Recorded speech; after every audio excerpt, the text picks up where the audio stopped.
मैं सूरज आप सभी का स्वागत करता हूं। आज के सेशन में मैं क्लास 9th के जियोग्राफी के सेकेंड चैप्टर का जो इंडियन डिजर्ट टॉपिक है उसके बारे में बताऊंगा। सामान्यतः इस सेशन में मैं इंडियन जो डिजर्ट है उसकी जो लोकेशन है, उसके बाद से वहाँ किस प्रकार की क्लाइमेट है, जो जलवायु है, उसके बाद से वेजिटेशन यानी कि पेड़ पौधे हैं, वो किस प्रकार के पेड़ पौधे उगते हैं और वहाँ के लोगों का जीवन कैसा होता है, और जो लैंडफॉर्म्स यानी कि भू आकृतियां हैं वह कैसे बनती हैं, उन सभी बिंदुओं पर आज के सेशन में चर्चा करूंगा। सबसे पहले बात करते हैं डिजर्ट। डिजर्ट सामान्यतः अगर भारत के परिदृश्य से देखा जाए तो जो डिजर्ट होता है सामान्यतः ऐसी भूमि होती है जो पूरी तरीके से सैंड या बालू से ढकी हुई होती है, और जहाँ पर पानी की मात्रा नगण्य होती है, बारिश बहुत कम होती है और पेड़ न के बराबर होते हैं। तो ऐसे क्षेत्रों को ही हम लोग डिजर्ट बोलते हैं। तो भारत का जो पश्चिमी हिस्सा है यानी राजस्थान है, राजस्थान का जो पश्चिमी हिस्सा है, लगभग राजस्थान का जो 62% जो मतलब लैंड जो एरिया है वह बालू से ढका हुआ है, और इसी क्षेत्र को हम लोग इंडियन डिजर्ट बोलते हैं। सामान्यतः इसका अगर टोटली इस डिजर्ट को कंप्लीट बोला जाए तो थार डिजर्ट है, लेकिन इसका जो 40% है वो पाकिस्तान में है, इसलिए इसको हम लोग थार डिजर्ट नहीं बोल सकते। इसको सामान्यतः इंडियन डिजर्ट बोला जाता है, क्योंकि जो थार डिजर्ट का जो इंडिया में जो पार्ट पड़ता है उसको इंडियन डिजर्ट बोलते हैं। अब बात करते हैं इसकी लोकेशन की।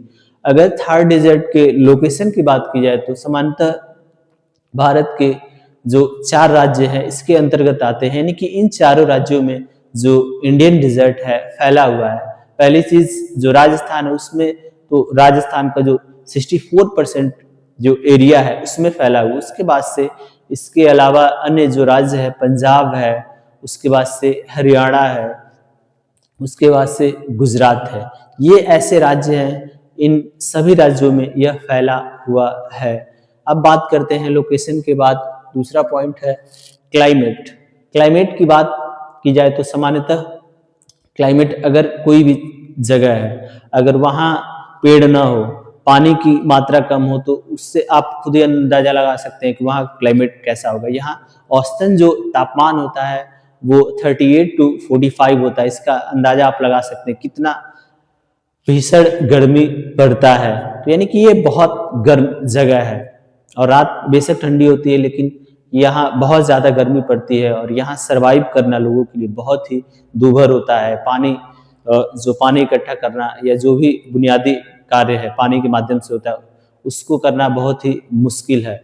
और इस क्षेत्र में सिर्फ एक ही नदी बहती है जो मतलब थोड़ा सा पानी की जो मतलब सुविधा है उसको प्रोवाइड करती है, जिसमें लूनी नदी, वो भी एक मौसमी नदी है। जैसे ही गर्मी आता है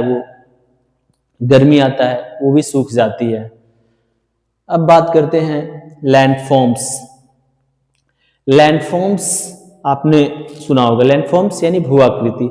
अगर लैंडफॉर्म्स की बात की जाए तो राजस्थान में जो मतलब जो मरुस्थल है उसमें 2 प्रकार के लैंडफॉर्म्स बनते हैं। पहला है वो है बरचांस। बरचांस का मतलब ये होता है कि इसमें जो जब हवाएं बहती हैं तो जो बालू होता है उसको एक जगह से दूसरे जगह ले जाता है, और वो तारों के समान बन जाते हैं। तारों के समान जगह जगह आकृतियां बन जाती है। तो वैसे दृश्य को या वैसे भू आकृति को हम लोग बरचांस बोलते हैं। उसके बाद से दूसरा है सैंडन्स। सैंडन्स यानी बालू का टीला।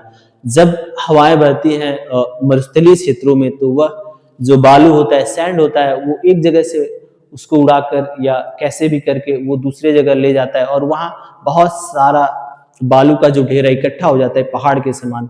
तो वैसे भू आकृति को ही हम लोग सैंडन्स बोलते हैं। अब तीसरा जो पॉइंट है वो है वेजिटेशन। वेजिटेशन की बात की जाए तो सामान्यतः वेजिटेशन अगर कोई भी क्षेत्र है, अगर वहाँ पानी की कमी है, उसके बाद से और लैंड का भी उतना वो नहीं है, सोइल की भी दिक्कत है, तो यानी कि इस क्षेत्र में बहुत ही कम मात्रा में जो मतलब प्लांट्स होते हैं, वेजिटेशन होते हैं, वो पाए जाते हैं। अगर जो पाए भी जाते हैं वो कटीले होते हैं, झाड़ीदार होते हैं और छोटे होते हैं, वो बहुत ज्यादा बड़े नहीं होते। और ये सामान्यतः ओएसिस जो बोला जाता है, मरुद्यान, ये रेगिस्तानी क्षेत्रों में कहीं कहीं ऐसा जगह होता है जहां पानी पाया जाता है और उसके आसपास जो पेड़ पौधे होते हैं वहीं वहां की वेजिटेशन होती है। और इनमें कीकर और बबूल का पेड़, ये दोनों सबसे प्रसिद्ध पेड़ हैं और यही मतलब पाए जाते हैं। तो ये हो गया वेजिटेशन। अब बात करते हैं लाइफ, यानी यहाँ के लोगों का जीवन। अगर यहाँ के लोगों की जीवन की बात करें तो सामान्यतः ऐसा कुछ इनके पास नहीं कि जिससे अच्छे तरीके से जीविकोपार्जन कर सके। इसलिए यहाँ के लोग, ज्यादातर जो लोग हैं वो पशुपालन और पशुचारण का काम करते हैं और ऊंट पालन का काम करते हैं। ऊंट पालन के लिए तो यहाँ की एक सुप्रसिद्ध जो जनजाति है जिसको राइका बोलते हैं, वो लोग ऊंट पालन करते हैं। और ऊंट पालन करने के साथ साथ ऊंटों के माध्यम से जो भी पर्यटक राजस्थान में आते हैं उनको मतलब गाइड करने का काम करते हैं, एक जगह से दूसरी जगह घुमाने का काम करते हैं। इन सभी कार्यों के माध्यम से अपनी जीविका चलाते हैं। इनके अलावा गडेरिया, गुज्जर, ये ऐसे जनजाति हैं जो यहाँ पर पशुपालन के माध्यम से, कृषि के माध्यम से अपना जीविकोपार्जन करते हैं। ये है हमारा इंडियन डिजर्ट। और जो इंडियन डिजर्ट है यह दुनिया का 17वां सबसे बड़ा डिजर्ट है। और अगर इस परिप्रेक्ष्य में सबसे बड़े डिजर्ट की बात की जाए तो वो है सहारा।